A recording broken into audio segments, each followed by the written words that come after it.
E noi vogliamo fare veloci anche perché abbiamo ben altre preoccupazioni che sono rappresentate dal fatto di governare. Aspetteremo la proclamazione innanzitutto degli eletti, quindi la proclamazione del sottoscritto, dopodiché lavoreremo per la formazione della Giunta in tempi brevissimi. I consiglieri che diventeranno assessori non si dovranno dimettere perché? Perché noi crediamo che l'abbattimento dei costi della politica passi attraverso anche questo, per un assessore che si dimette è comunque un assessore esterno e quindi si raddoppiano i costi della politica. Cercheremo di fare l'impossibile per avere i costi minimizzati.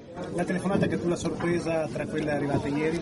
Guardi, io sono stato oggetto, penso, e sono reduce da una nomina a ministro, ma le posso garantire che la nomina a Presidente della Regione non ha uguali, nel senso che penso di aver ricevuto da ieri ad oggi più di 1 migliaio di telefonate, per cui le ho ricevute dai grandi capi, come diciamo noi, ai cittadini più umili e che mi sono più vicini, e io ho risposto a tutti. Quali colleghi?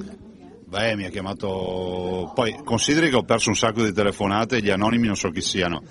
Mi ha chiamato Bossi, mi ha chiamato Scajola, mi ha chiamato Sacconi, Maroni, Calderoli, mi hanno chiamato un po' tutti, Letta, tutti. Come è passato la prima notte? Ha dormito?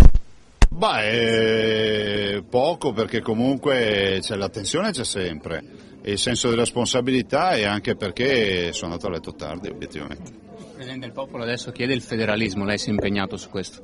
Sì, il popolo lo chiede, noi speriamo che sia sempre al nostro fianco, perché portare il federalismo significa avere anche delle grandi turbolenze in volo. Io spero che i veneti siano coscienti del fatto che questo è un grande volo, un volo intercontinentale, e che non ci sia qualcuno che si impressioni perché magari l'aereo sbanda un po' o ci sono turbolenze. Noi abbiamo ben chiaro dove vogliamo arrivare. Rapporti con l'opposizione e anche con gli alleati, in particolare il PDL? Ma per me sono sempre stati ottimi, penso che la mia storia amministrativa lo possa dimostrare.